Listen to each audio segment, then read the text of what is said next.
again, my name is Dr. Barry Leese, and I am the program director presiding over the ceremony today in the absence of our president, Eugene C.O. Grodnick, who obviously could not be here due to the pandemic, but sends all of his best wishes to our grads. You know, I was saying that back in September of 2020, at our 161st graduation on the virtual platform, I promised we would have a heck of an in-person event in January 2021, and I am wrong. I stand corrected. In the immortal words of the Rolling Stones, you can't always get what you want, but if you try sometimes, you just might find you get what you need. And we need to celebrate our graduates today. So here we are again on the virtual platform to say congratulations. I was speaking about the challenges that our 162nd graduates had to overcome. And I believe this is where the internet went out on us. I was quoting Rocky Balboa, the beloved character, the boxer who kind of worked his way up. Not the most talented guy, but a desire to win, a desire to overcome all obstacles. And I thought he gave a quote in his the sixth incarnation of that Rocky series, where he's a retired boxer, he's running a restaurant, he's now widowed, and he's talking to his son, and he's trying to explain to his son the challenges that will be presented to you in life and how you can overcome such challenges. And he quotes this. He says, I won't do the accent. The world isn't all sunshine and rainbows. It's a very mean and nasty place sometimes, and I don't care how tough you are, it'll beat you to your knees and keep you there permanently if you let it. Nobody will ever hit you as hard as life will sometimes, but it isn't how hard you're hit, it's how hard you can get hit and keep moving forward. How much you can take and keep moving forward. That is how winning is done. Well, in all due respect to Mr. Balboa, COVID and other challenges tried its best to beat our graduates to their knees over the past year. Whether they were online or on campus, things just kept hitting them. Maybe it was getting embalming requirements. Maybe it was getting their practicum tasks. Maybe it was just getting into a funeral home because of COVID. Maybe it was adjusting to new learning modalities. Maybe it was simply the lack of human connectivity and socialization. These graduates just kept getting hit. But today they move forward. Today they win. And we are proud of their success. We are proud to welcome them into this growing family of PIMS alumni. But no success comes without support. Therefore, I would like to take this time to recognize all of the families, friends, loved ones, all the special people in our graduates' lives who encouraged you, counseled you, challenged you, and loved you. Thanks for your help in this journey. Additionally, I would be remiss if I did not thank this truly amazing group of people I am humbled to work with each day, the PIMS staff and faculty. They had one simple wish: keep you moving forward. And they did. You know, each and every one of them take their common tasks on in a most uncommon manner. They are extraordinary people who are not just PIMS employees, but advocates of the Institute. In the immortal words of the late Herb Brooks, who was the coach of the 1980 miraculous United States Olympic hockey team. They believe that the name on the front of the jersey, which is PIMS, means a lot more than any name on the back. And I thank them for that. I thank them for their tireless efforts, and I thank them for helping you move forward. Speaking of moving forward, today our esteemed keynote speaker will share with you how and why you matter. With a robust message, including the 3 quintessential factors you need for a happy life, I think our speaker is sure to inspire. To that end, I conclude this salutation to our graduates with a simple thank you. Thank you for answering the call to the funeral service. You are needed now more than perhaps ever. Thank you for choosing Pittsburgh Institute to provide that education, that gateway to help you answer that call and enter the funeral service. And perhaps I present this thank you in advance. And it's a thank you for what you will do. All of the decedents that will be entrusted to your care, and you will care for them in a most tender manner. All of the bereaved families you will sit with, hang around, hug, and hush, as Doug Manning says. For all of the ways that you will help them transition from presence to memory, I thank you. In a world where sometimes we tend to overthink things, the comfort and care we provide to the families and their deceased loved ones are at the core of our vocation. And I think you're going to kind of see that theme unfold today at this graduation ceremony. In my humble opinion, it is how and why you matter. At this point, we have a prepared message from our chairman of the board, Mr. James O. Pinkerton.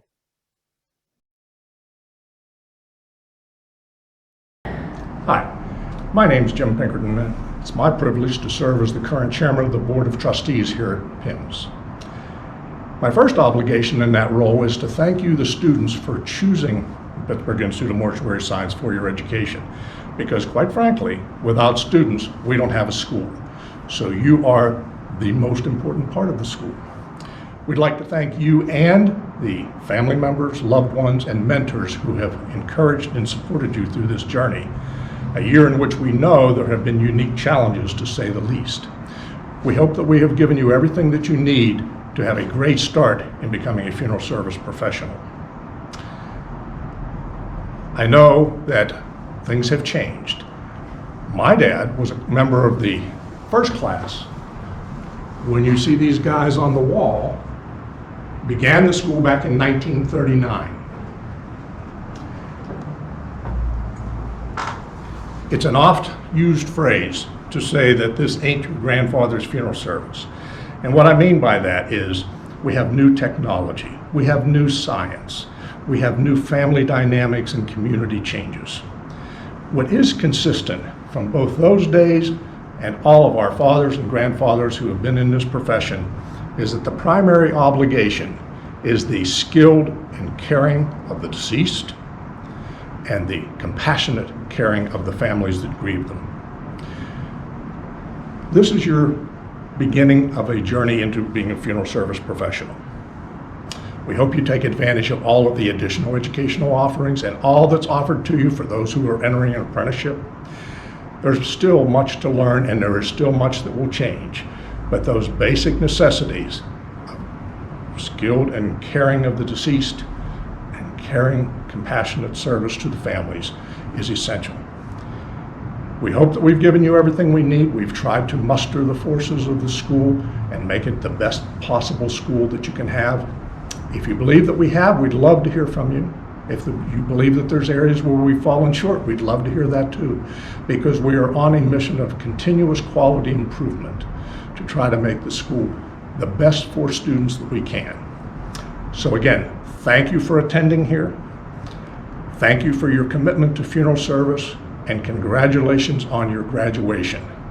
Enter the profession and make us proud. I'd like to introduce our faculty member.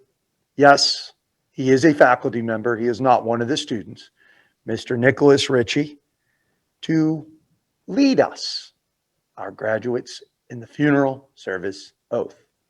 Mr. Ritchie.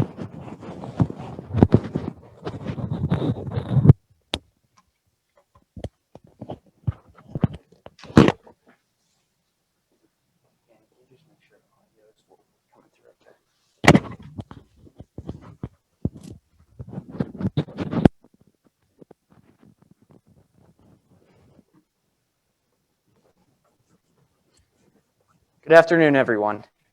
Good afternoon and welcome again on behalf of all of our staff and faculty members here at the Pittsburgh Institute of Mortuary Science. We congratulate all of our graduates that we are celebrating this afternoon. I will be leading us through the funeral service oath at this time. I ask all of our graduates to please stand, raise your right hand, and virtually repeat after me in the comfort of where you are viewing the video today. I do solemnly swear by that which I hold most sacred, that I shall be loyal to the funeral service profession and just and generous to all of its members, that I shall lead my life and practice, my art in uprightness and honor, that into whatsoever house I shall enter, it shall be for the benefit and comfort of those bereaved, that I shall not let the constant relationship and familiarity with death give me cause to yield to carelessness or to violate any obligation to society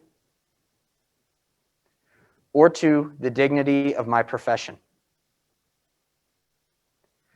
that I shall abstain from every voluntary act of misconduct and corruption, that I shall obey the civil laws, that I shall not divulge professional confidences, and that I shall be faithful to those who have placed their trust in me. While I continue to keep this oath unviolated, may it be granted to me to enjoy honor in my life and in my profession, and may I be respected by all people for all time. Graduates, and to all of our viewers, I thank you for giving me the honor of leading you through the funeral service oath, and we return back to Dr. Leese for our next speaker that will be presented.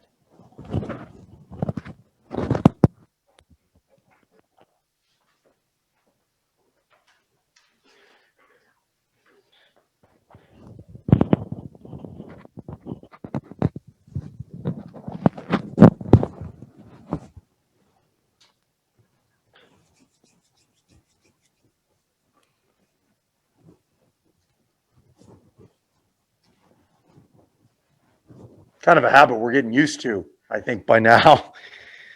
Our keynote speaker. Our keynote speaker is a gentleman who, for the almost 20 years that I have been involved full-time at the Pittsburgh Institute of Mortuary Science and teaching, administration, and now as the program director, I know he has talked to every graduating class, except this one. This is the first class that did not get the wisdom of our keynote speaker. So in kind of the typical karma of the universe, I guess, if you will, you need to hear this guy, graduates, because he's given so much to the profession and personally to PIMS. Many, many PIMS graduates have been, he's hired many of our graduates throughout the years, provides them with good opportunities. And today he is here to deliver the keynote speech to your graduates in this graduation entitled How and Why You Matter. Let me introduce Mr. Ernie Hefner.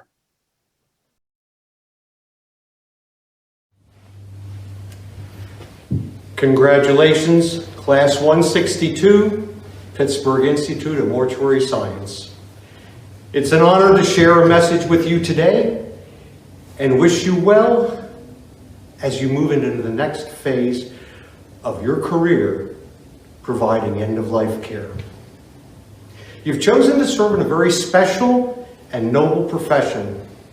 Your work will be a sacred trust that families place in you.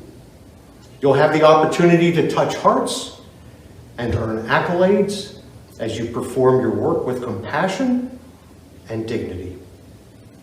You will find that when you execute your mission well, you'll have a deep sense of gratification and a warm feeling of personal satisfaction. I'm essentially a 67-year-old village undertaker with over 45 years of professional experiences, having embraced the mission of our profession as taught to me by my father. Simply put, we take care of dead people and the grieving loved ones left behind. I could tell you how our single location family-owned business in 1971 with $66,000 in annual revenue grew to 22 funeral homes in 2 states, 2 memorial parks, and a manufacturing monument company. I could tell you why, after owning and operating these firms, most were sold, and today we operate 6 locations with anticipated annual revenue in excess of $5 million, which is a long way from the $66,000 in 1971. I could describe my many failures along the way and some of the successes, but all that's just history. Much in our work has changed in the past decades, but much has not. What's not changed is in part why you have a bright future in end-of-life care. I remember the thrill of not needing to have someone always physically at a phone in case of a death call. The freedom came from having a beeper and a pocket full of quarters. If I needed, I could stop at a phone booth when I was beeped. You know, phone booths are gone. Beepers have been replaced with cell phones. I remember my father looking at our first fax machine and wondering if we really needed that. For the most part, fax machines have been replaced by email attachments. And I remember our first copier. It was a machine with a light bulb. It had special paper. The copy lasted about a year, and then it would start to fade. You are truly the future of our profession. You've grown up with technology and all the electronic communication options and social media available. I'm confident you're more comfortable with all that than I am. Though technology can help you better serve families, it cannot replace the very special work you do. Today we see some firms dabbling with online arrangements. And aside from the current COVID pandemic, I wonder if that's truly consumer-driven or rather a covert effort to marginalize, if not eliminate, arrangers. You have job security. Take comfort knowing a person's remains cannot be transferred into your care via the internet. Cell phones do not have an app with embalmed dress and casket. And most importantly, Never lose sight of your value and comfort in being face to face with people in their time of need. Today is about you and your future. And so I want to share some principles and concepts that I found to be true. And frankly, I wish I had known and understood when I was in your place in life. These are principles and concepts that, should you choose to embrace them, will help you have a happy and successful career. Don't be afraid to fail. You only have to be right 51% of the time to win. The challenge is not being afraid of failing. Don't allow yourself to be frozen in place due to a fear of failure. You only have to be right 51% of the time to win, but you will have some unpleasant experiences to endure along the way. Experience is what you get when you didn't get what you wanted. If you don't succeed, pick yourself up, try again. There's no shame in failure, but there is forever regret if you never have tried. To be successful, you don't need luck, not as it's defined in the dictionary. The dictionary defines luck as success or failure apparently brought on by chance rather than through one's own actions. Well, if you believe that, then you will fail sadly blaming anyone and everything other than yourself. The harder I work, the luckier I get. This saying's been attributed to people, including Benjamin Franklin and Thomas Jefferson. But the fact is, nobody knows who coined that expression, but it's true. The harder I work, the luckier I get. Luck is labor under controlled knowledge. Never, never stop learning. Knowledge is critical to your success.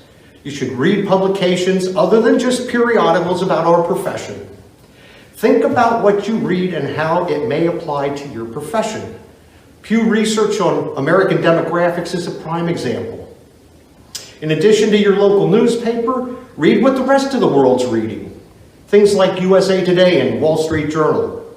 If you're not reading a minimum of 1 hour every day, then get up an hour earlier in the morning and do that. Never stop learning. If you want to be lucky, work hard, never stop learning, and labor under controlled knowledge. In my early 20s, I attended a program, and the speaker was talking about managing and motivating people. There was a statement that stuck with me all these years. In order to be successful in life, a person needs 3 things: something to do, something to hope for, and someone to love. In times of frustration or failure, I've often reflected on those words, and I found myself comforted, feeling fortunate in the realization that in spite of failure or frustration, I have everything: something to do, something to hope for, and someone to love. Find those 3 things in your life and keep them in focus. Define your mission, set your principles, and stick to them. Being a slow learner, which my PIMS grades would confirm, there was a period in my life when I chose to focus on purchasing funeral homes. From 1989 to 1996, we grew from 4 funeral homes to 22 locations in 2 states, and we were about to purchase 11 more locations from 5 different sellers, and then it happened. I woke up one morning and decided, no.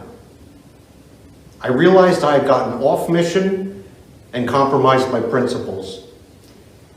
No more purchasing under-maintained funeral homes in need of rehab. No more inheriting another firm's staff that we would never have hired in the first place. No more acquisitions. No more compromising of principles. We eliminated half of our locations, and in 2014 sold 5 firms to a 20-year associate who had been a regional manager for 9 of our locations. He began his career as a teenager pulling weeds at one of our funeral homes. It's the one that he owns today. Now, after purchasing those 5 locations from us, he also purchased 4 more from another party 2 years later. He's an exceptional person who I'm proud to know. He truly is dedicated to the mission of our work, and at age 47, he's still on call, still does first call transfers, still makes arrangements, directs ceremonies, but most importantly, he sticks to his mission and principles. Define your mission, set your principles, and stick to them. Don't accept a working environment with performance standards or principles that are less than yours.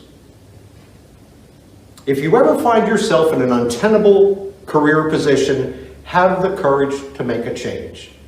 Take heart in Proverbs 22:10. Get the idiots out of my life, and my life will be better. That's my translation. But look it up, Proverbs 22:10. Sweat the details. My father used to say a good funeral director is a lint picker. The details and the little things you do for people will be remembered long after the color of the casket, urn, or the type of flowers in the room are forgotten. There is no second chance. You are launching a career into a sad form of show business. Every time you serve, it's opening night. You strive to orchestrate a meaningful ceremony that, in a short period of ceremony, pays tribute to a lifetime of how a person touched the lives of others. There are no repeat performances. You can't say to the widow, gee, your husband's service didn't go so well. How about we try this again tomorrow? Families do not want you to make it right. They expect you to get it right the first time. No excuses, no makeovers. If you fail, they will rightfully be very unforgiving. Be a safe person. Doug Manning served as a pastor for 30 years before he established Insight Institute, and focusing on the subject of grief. He's been a prolific writer, and now in his 80s, he's frankly an iconic reference for our profession on the subjects of grief and meaningful ceremony. Doug Manning's written that people in grief need safety. They need a safe place to grieve, and they need safe people to be with. They need people who will not try to fix their grief or tell them how they should or should not feel. They need someone who will accept their grief as normal and natural and not try to stop their tears or express some platitude in an effort to have them calm down. Helping folks in grief is not rocket science. All you need to do is remember what Doug Manning calls the 3 H's. Hang around, hug them, and hush. Learn to trust the value of your presence, touch, and silence. One of Dr. Maya Angelou's most famous quotes is appropriate. I've learned that people will forget what you said, people will forget what you did, but people will never forget how you made them feel. Be that safe person for those in grief. They will remember how you made them feel. Understand the power of presence. In one of Doug Manning's books, titled The Funeral, he wrote the following. My first SIDS death call came when I was a very young minister. Not only had I never heard of sudden infant death syndrome, I had never even been called to help a family who had lost a child. A young mother had found her child dead in a crib. When I arrived, I walked into utter chaos. Her mother and several other women were from the neighborhood were physically struggling with the mother to keep her from touching the body of her son, who was lying on a couch on the other side of the room. When they saw me, they began to say, "Oh, Pastor, you need to help us. She should not be touching that body. She must give him up." I had no idea whether or not she should touch the body or not, but thought perhaps they knew best. So with fear and trembling, I started toward the group. Just as I started walking, someone said, Mr. Lockstone's here. Mr. Lockstone was the funeral director in town, and he was a well-loved gentleman who had served the whole town for years. If I could bottle and sell the feeling that swept over the room that moment, I would die a rich man. Suddenly, we're not alone. He would know what to do. He would take care of us. I cannot express the deep sense of relief I felt at that moment. The rest of the experience was quite remarkable. Mr. Lockstone walked in. He did not say a word. He sort of waved his hand, and the women decided to leave the room and let him take care of the situation. He looked at me, and somehow I knew I was supposed to stay. At least I hope I was supposed to do so. He still had not said a word. He took the mother by the arm and led her to the couch and sat down by the body of her son. He picked up her son's body with great care and laid it in her arms. As he did, he said the only words he said all morning. He said, "Now you hold your baby as long as you want to, and when you're through, I'll take care of things." That's all he said. I watched her rock her baby back and forth and love him through her tears. Gradually, she slowed her rocking and turned to Mr. Lockstone and said, "Will you take care of my baby?" He nodded and took the child into his arms. I stood in amazement. I had just witnessed the power of presence. He did not say anything at all. He was there. Just being there was enough. I'm not sure that funeral directors know or understand it, but that is what funeral directors bring to grieving families. That's how the family feels when you walk in the room. If we really understood how important we were to families, we would arm wrestle for the chance to make first calls. We would live for the opportunity to be to families what Mr. Lockstone was to that mother. I recognize that there are times when a person's remains cannot be transferred into your care until later. I recognize that being on call at all hours is costly and tiring. And I also recognize that when a death happens, the family wants the funeral director to be there. If they have a clergy person, they want them there too. There is no better time to serve. This is a time when we get to share the power of presence with a family in need. This had an even deeper meaning for me after we lost a grandson. He was born on Christmas Eve and died on Christmas Day. He only lived 34 hours. As death approached, the doctors unplugged him from the machines and brought him into a room where my wife and I, along with the parents and the other grandparents, were given a chance to bond with the baby as he was dying.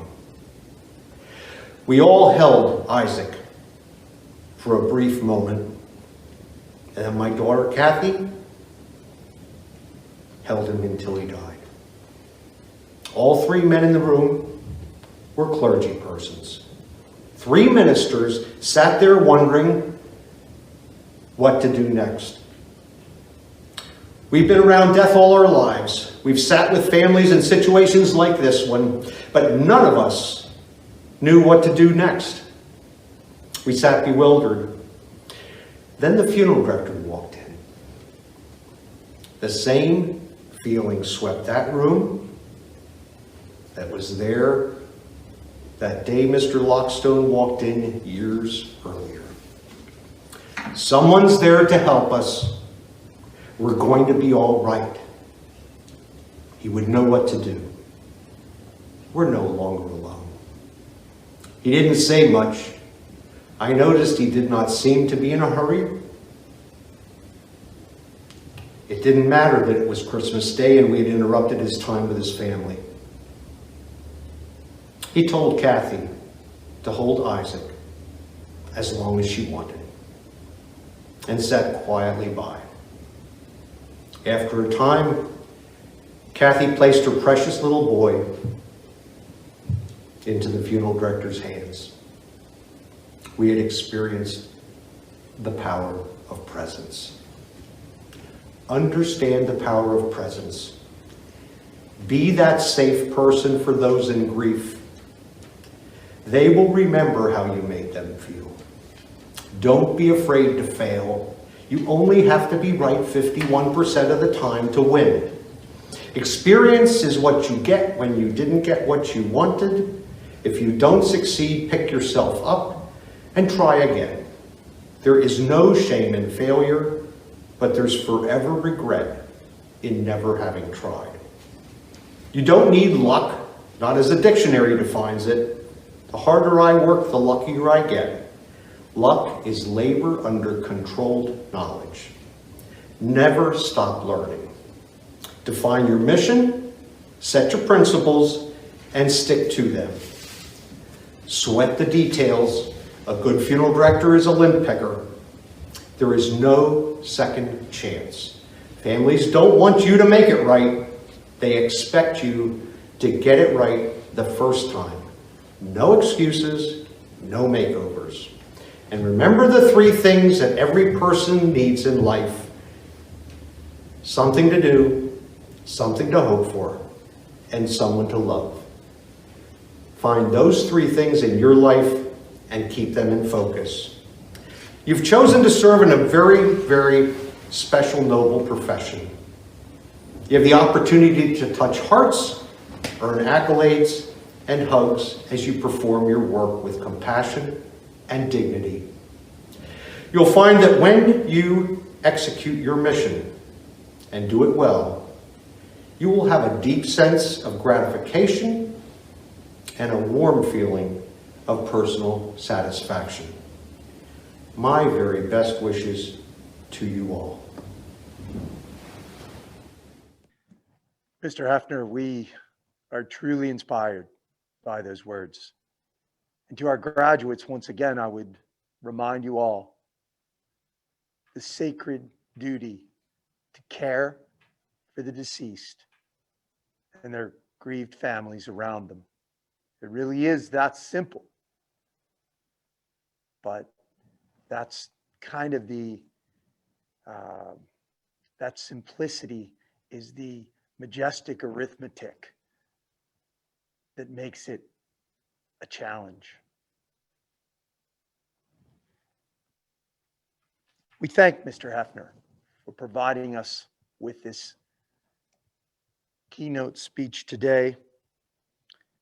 And on behalf of the Institute, I know he's watching today, we're going to be sending you this little memento to mark the occasion of being the keynote speaker. And I'll read its inscription to all. With the PIMS logo at the top, it says, the three things that every person needs in their life: something to do, something to hope for, someone to love. Ernie Hefner, in honor and appreciation for your lifelong dedication and commitment to the funeral service profession, and in sincere gratitude for providing your inspirational message, how and why you matter, as the keynote speaker at the 167th commencement exercises of the Pittsburgh Institute of Mortuary Science, presented on this 5th day, 2021. Thank you, Mr. Hefner. Next, I want to introduce someone that our graduates kind of refer to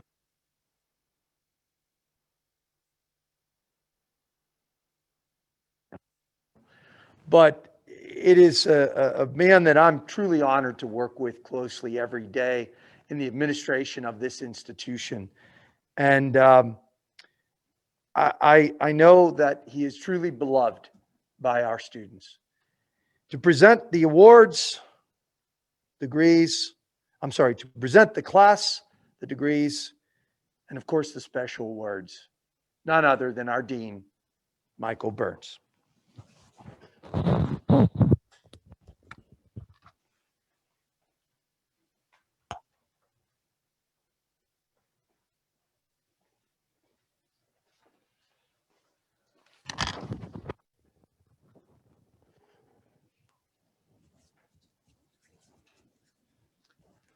Thank you, Dr. Lees.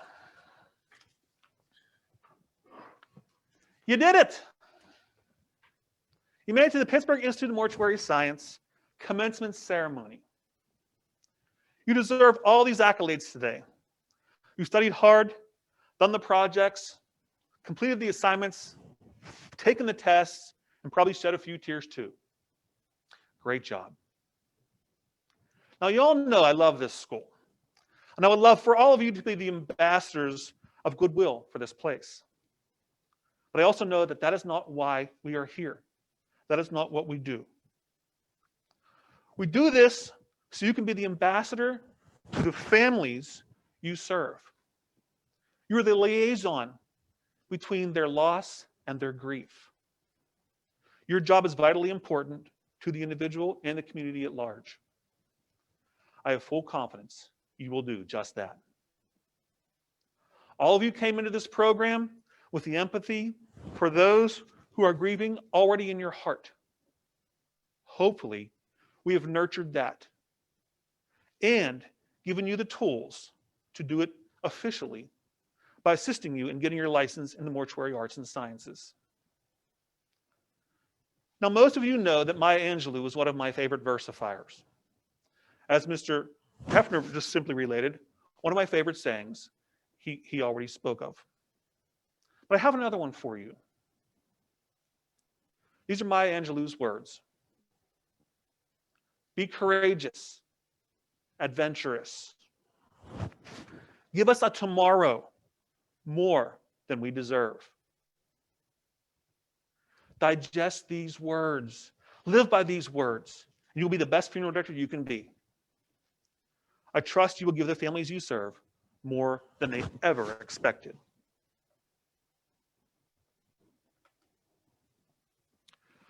I have the great honor now of reading to you, or presenting to you, the 162nd commencement class of the Pittsburgh Institute of Mortuary Science. The first awards are for the diploma in embalming and funeral directing.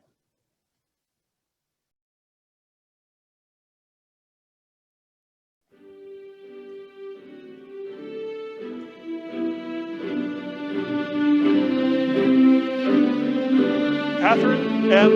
Bassford. Eden K. Gannan. Chase M. Gill. Dante Graham.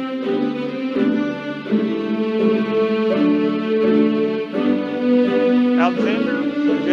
Harper.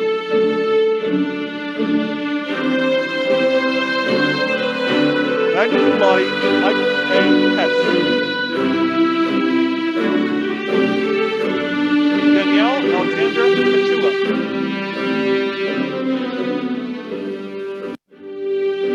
Richard M. McCoyak III.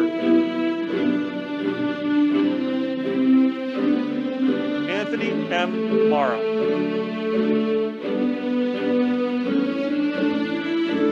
Annalise Justine Robertson.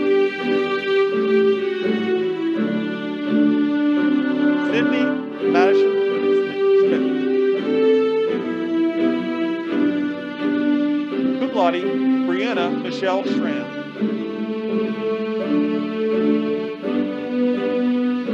Essie Alina Tanasi.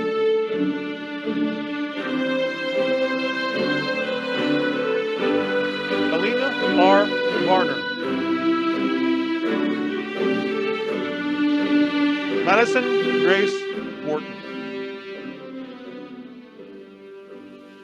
Next, I'd like to introduce to you the Associate and Specialized Technology degree, Funeral Services, Arts and Sciences.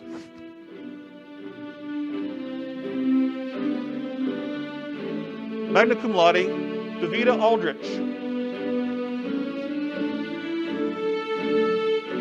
Summa cum laude, Jamie R. Anderson, PhD.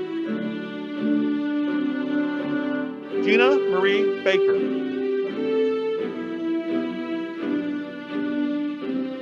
Kendall M. Bancroft.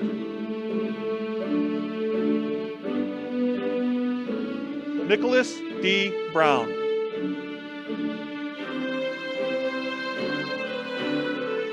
Abigail Anna Campbell.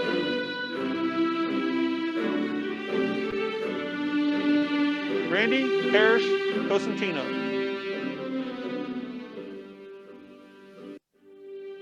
Stephen Michael Crawford.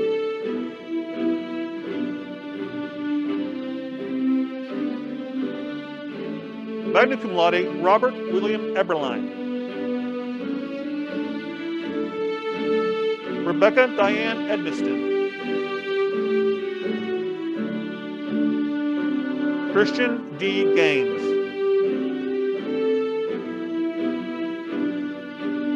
Magna cum laude, Jada T.E. Harris.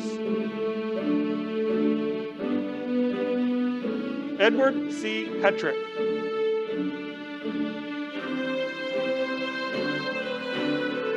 Magna cum laude, Lindsay Marie Michael. Jacob Hugh Newberry.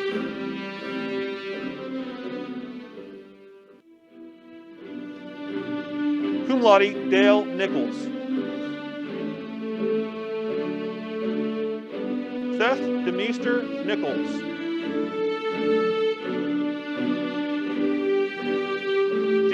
Jamie Nunley Vass. Joseph Cleveland Perrell IV.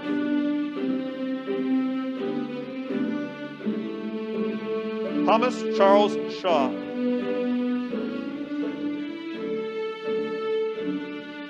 Tricia Ann Smith.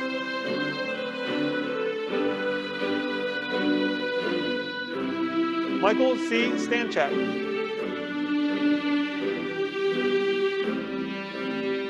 Delvon Tate.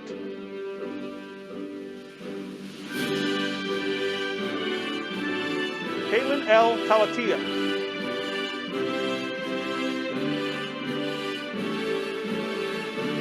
Cum laude, Storm Tressler. Jaylene C. Worker.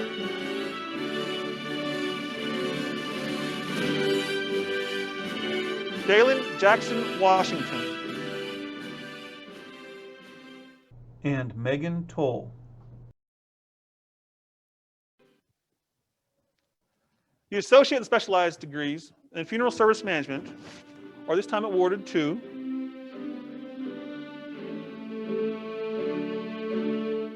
cum laude, Sarah Bayevich. Matthew D. Berger. Natalia Spadafora.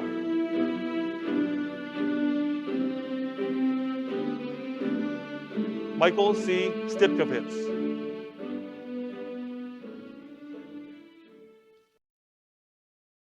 On behalf of the Pittsburgh Institute of Mortuary Science, I'd like to congratulate all of you today in receiving your degrees and diplomas.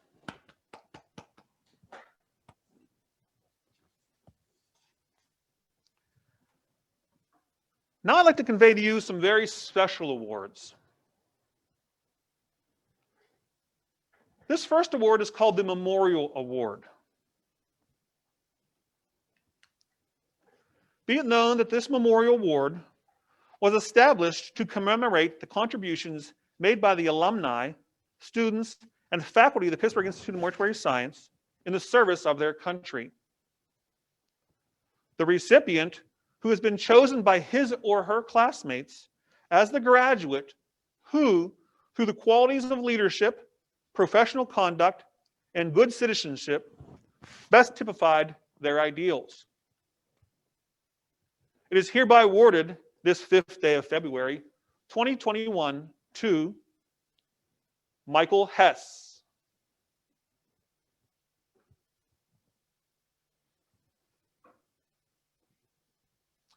The next award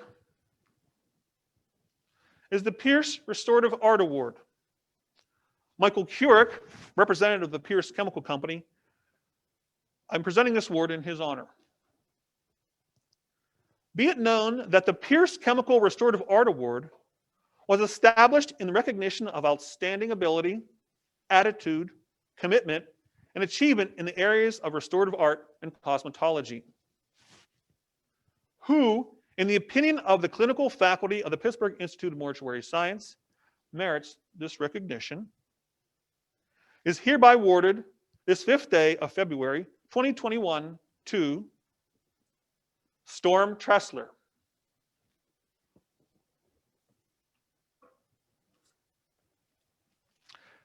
There's a plaque for you, Storm. We will send it to you. The next award is the Dodge Chemical Award. This is presented by Matt Black, a representative of the Dodge Chemical Company. Be it known that the Dodge Award was established to recognize a student who has demonstrated both exceptional and theoretical expertise throughout the entire embalming curricula practicum. It is hereby awarded this 5th day of February, 2021 to Michael Hess. This award includes a Dodge embalming kit provided by Dodge, which we will send to him.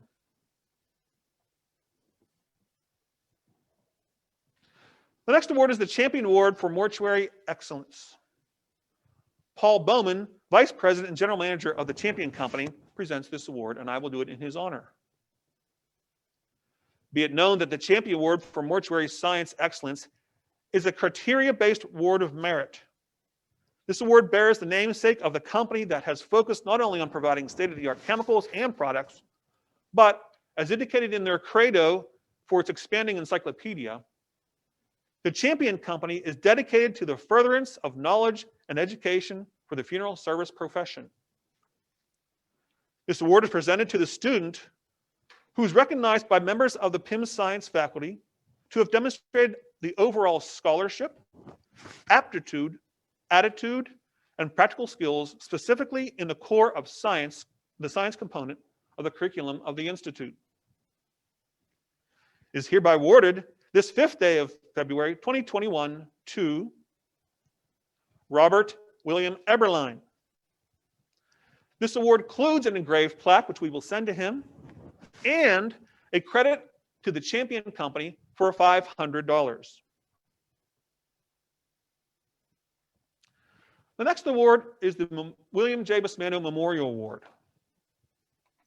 Be it known that the William J. Bismanov Memorial Award was established as an award of merit in recognition of outstanding ability, attitude, commitment, and achievement in the clinical embalming lab practicum. Who, in the opinion of the faculty of the Pittsburgh Institute of Mortuary Science, maintained the highest standards of decorum, professionalism, and proven skills in the clinical embalming arena. Is hereby awarded this 5th day of February, 2021 to Randy Karish Cosentino.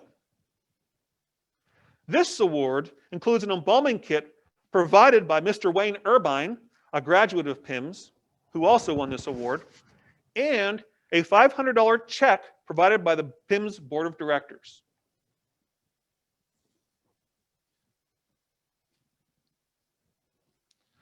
This next award is awarded by 2 organizations. It's the John Riebel Award and the Allegheny County Funeral Directors Association Award.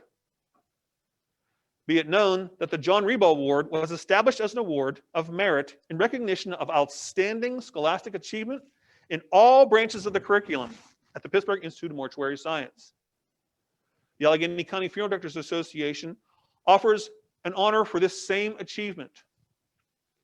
It is hereby awarded this 5th day of February, 2021 to Jamie R. Anderson, PhD.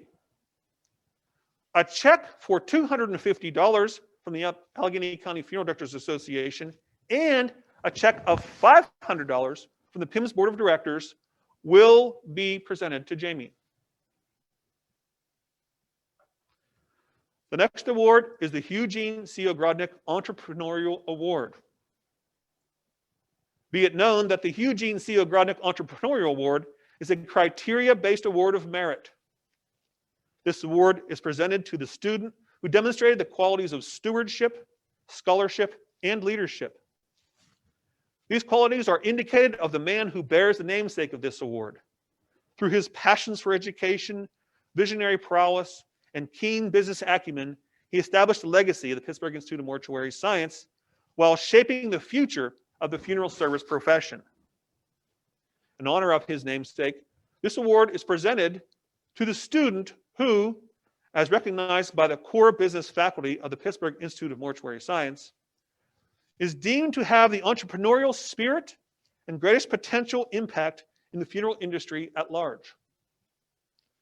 It is hereby awarded this 5th day of February 2021 to Michael A. Hess. This award includes a check for $500 from the PIMS Board of Directors and is matched by Eugene Grodnick and his wife Karen Grodnick in the amount of $500 for a total of $1,000.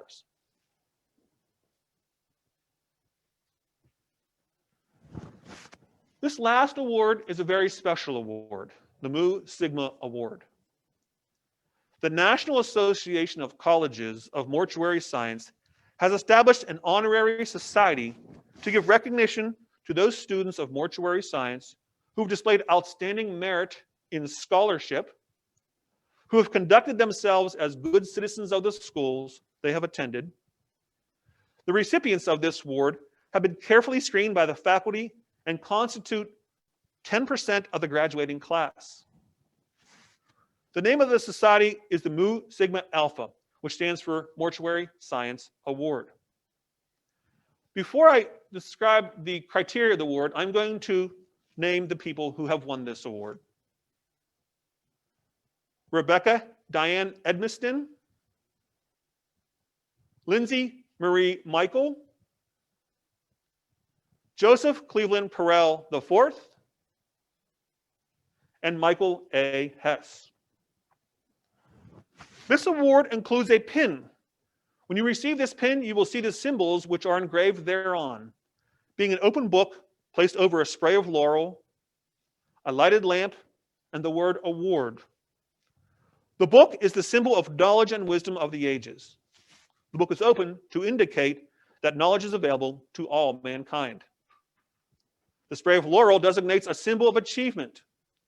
The lamp of learning is a symbol of scholarship, diligence and perseverance, irrespective of time. The word award is added to those so all know the purpose of the award, to honor those who qualify and are chosen. Cherish this award. It is our way of recognizing that you have done what you have done while you were here with us. It is our confidence that you will go into the chosen profession. You will not only be graduates of whom we are proud, but also ones who will carry in the years to come the high standards in which you have outstandingly demonstrated while completing your education. Again, I congratulate everyone who received a degree or diploma today, and especially those who have received awards. I will hand the mic over then now to Dr. Lees.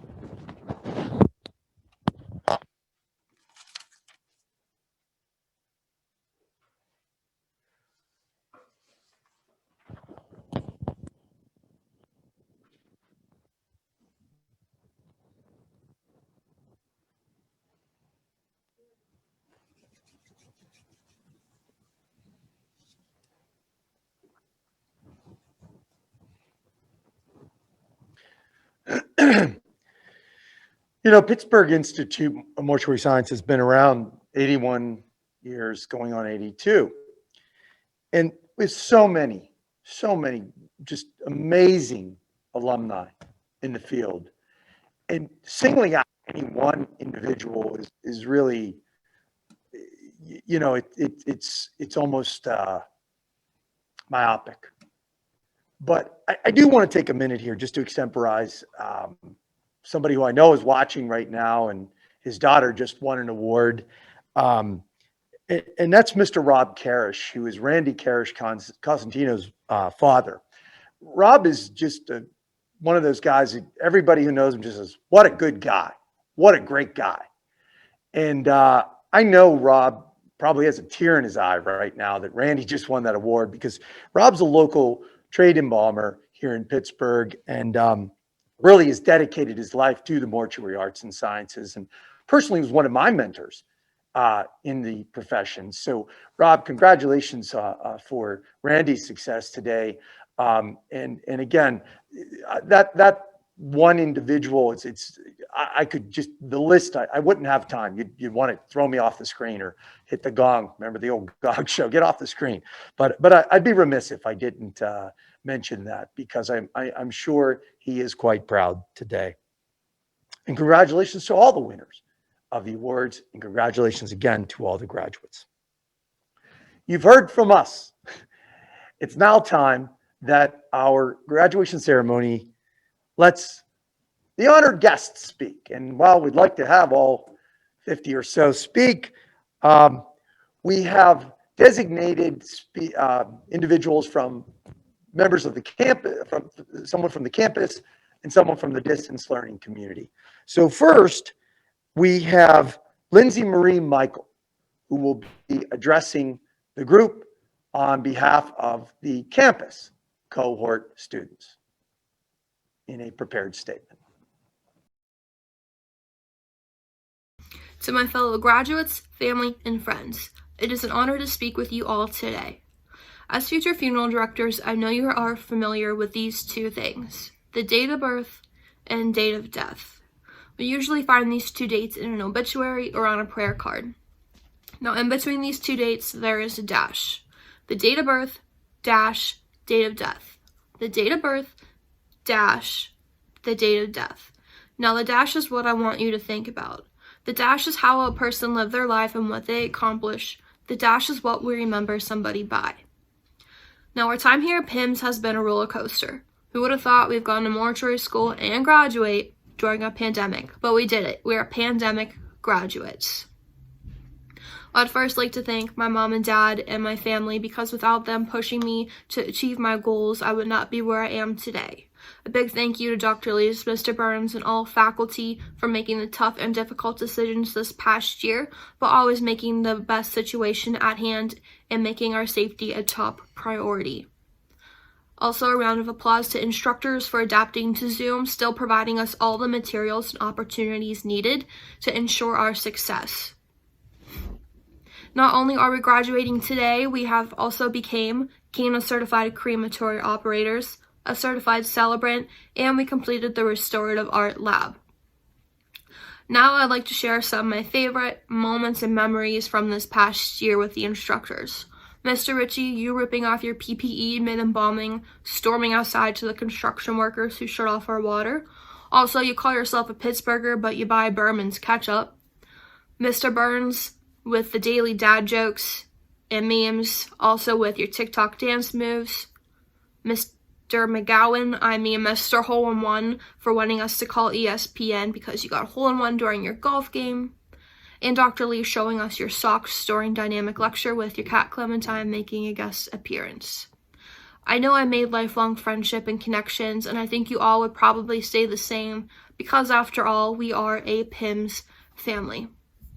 I know this year has been hard and difficult for many. We've encountered many firsts and unknowns. So as we are living our dash, here are some things to remember.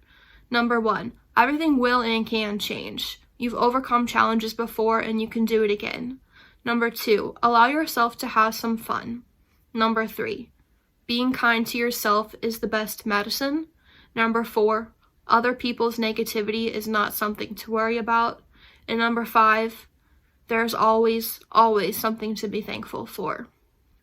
So as I conclude today, I hope you fill your dash with success and accomplishments. Take pride in how far you've come and have faith in how far you will go. Today is only an ending to a new beginning for us.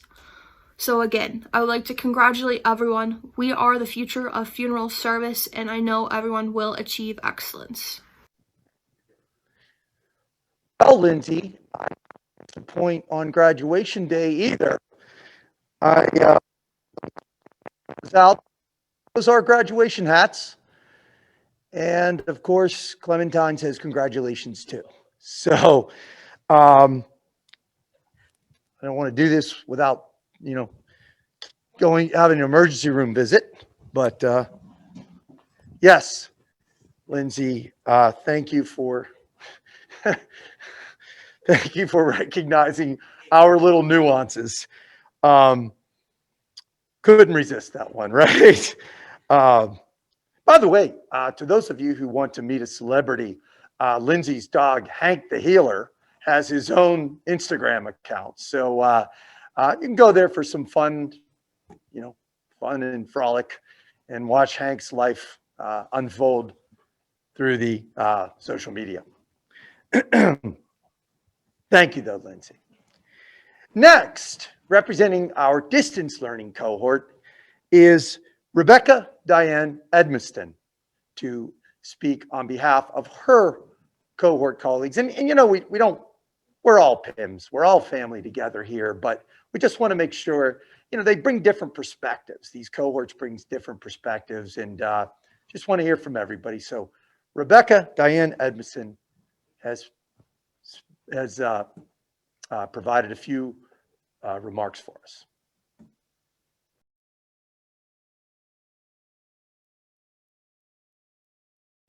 Hi everyone, and congratulations.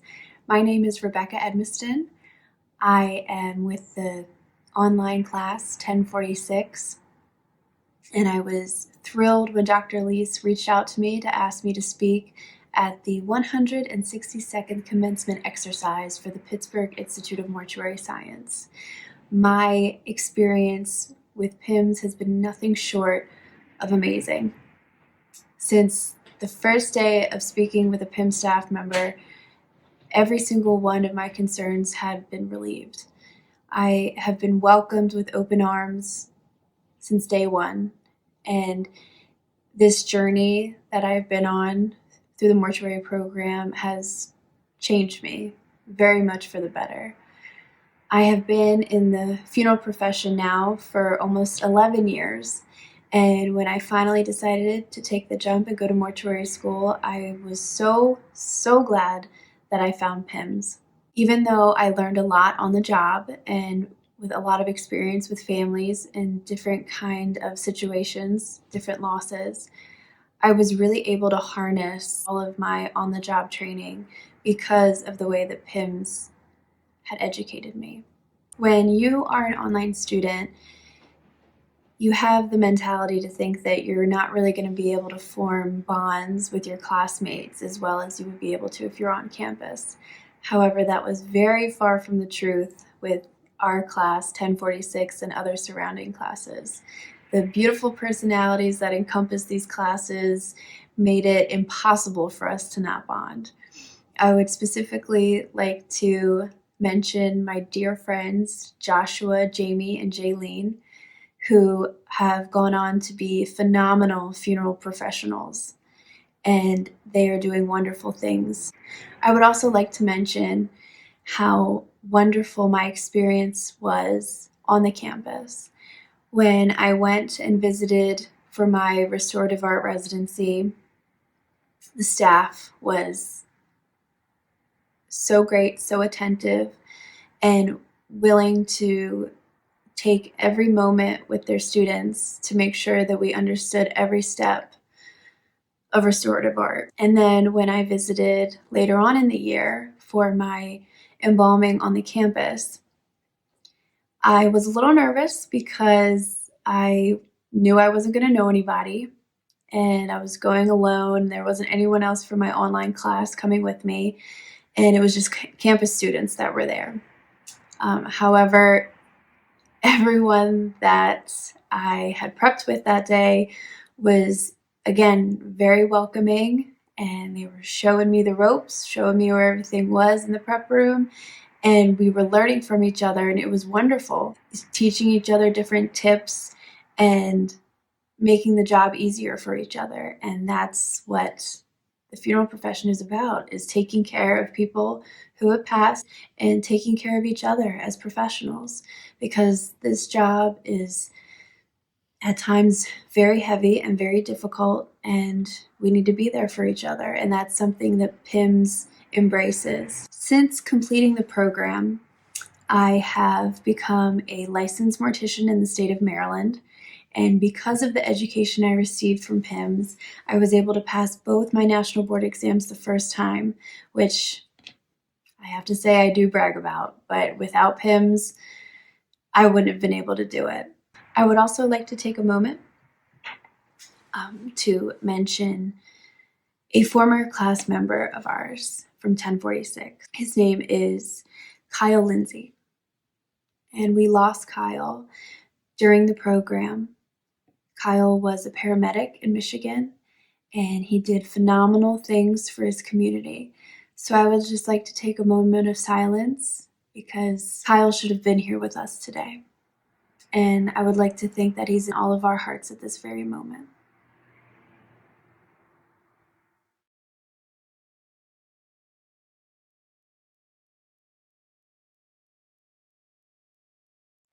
And with that, I would like to say, no matter what kind of student you are, whether you are online or on campus, we are family, we are friends, and together we are PIMS.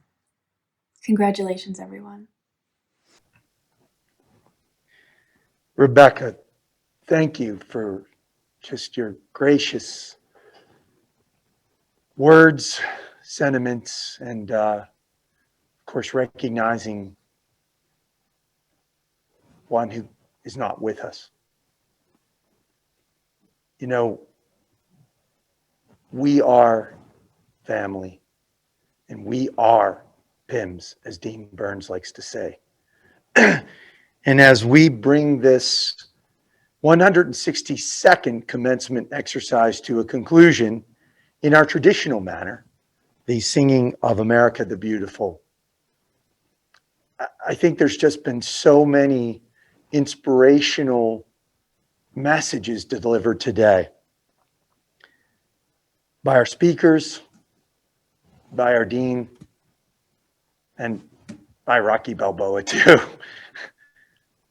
But you know, the one I would probably want to leave you with is simply, there are three things that every person needs in life. Something to do, which is the funeral service. Something to hope for, which is an amazing career, serving those in need. And someone to love. And while that term is kind of non-specific, please know that as the PIMS family, you know, and echoed through the words and sentiments of Rebecca, we do indeed love each other. Thank you all. And thank you all again for choosing Pittsburgh Institute for your funeral service education. I'm going to do our best and hope that Dean Burns will join me in the singing of America the Beautiful, our traditional closing hymn for the graduation. We also have Annie Cerruti and Nick Ritchie, who you'll hear too.